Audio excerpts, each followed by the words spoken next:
continue to have discussions with Barbados and St. Vincent.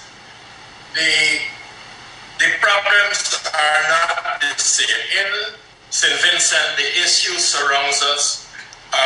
We would like to handle ourselves when we fly in. We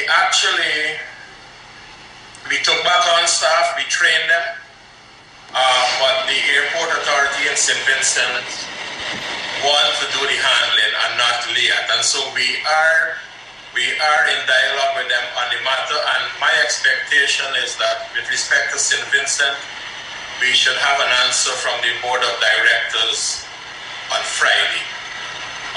Discussions continue with Barbados. We cannot quite get a response from them as yet. However, within the last 24 hours or so, CARICOM has approached the company to find out what is the position and asks to be presented with the information which we did give them, both in respect of Barbados and St. Vincent. And my understanding, it is possible that CARICOM may make some intervention to try to resolve the matter, but we continue to discuss it.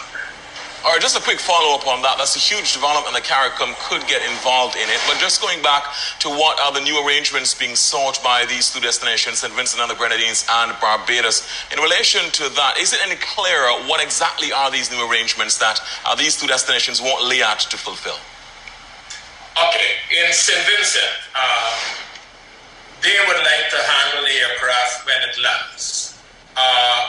In the past, LIAT used its own staff to do the handling. In addition, there are one or two other things to do with the rental of space, but that is not an issue. That is not an issue per se. But the sticking point right now in St. Vincent concerns who will do the handling. Is it going to be LIAT, as we did in the past, or as the airport authority is insisting that they need us to pay them to do it?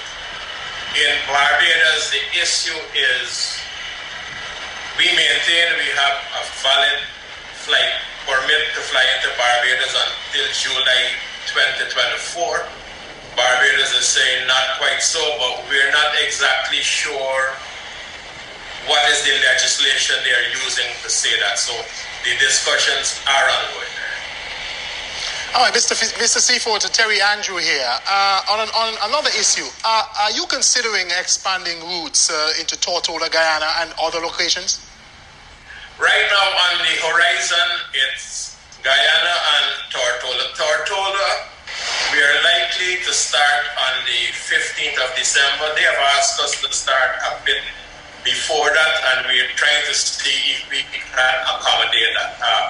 Guyana has previously asked us to come back in, and we're just trying to finalize the arrangements with the airport authority there. There is no issue per se there. Okay, it's just that we need to work out all the arrangements we need to, and hopefully that could be done in the latter part of this month. All right, that's very good news, and certainly we'll follow up on that issue as well. Now, how has the service so far been received, Mr. Seaforth, certainly by the passengers, and are you meeting that minimum 25% passenger count that you had budgeted for and targeted for you to break even? Because you're looking at least 12 passengers per 48-seater aircraft for you to break even to get between 3 to 4 million EC dollars per month. Are you getting there? Well, we are moving the persons in the region. However, as you would have expected, the positions taken by St. Vincent and Barbados has impacted us adversely. And it's ironic that the heavier loads were to Barbados and to St. Vincent. So we would have been in a much better position had we been able to fly those two routes. Yeah. Just before we let you go, though, going back to the Barbados and St. Vincent issue, were you guys surprised as the decision taken by those two countries? We were, and I'll tell you why. The managers in the countries, in Barbados and St. Vincent, were in dialogue with the officials in Barbados and St. Vincent all along. So they all knew that we were making arrangements to come back in. And discussions were going on all the time between the managers in the islands and the respective authorities. It took us as a major shock.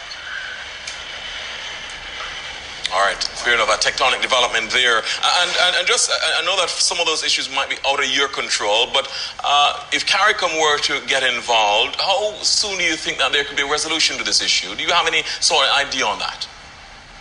No, well, I cannot speak for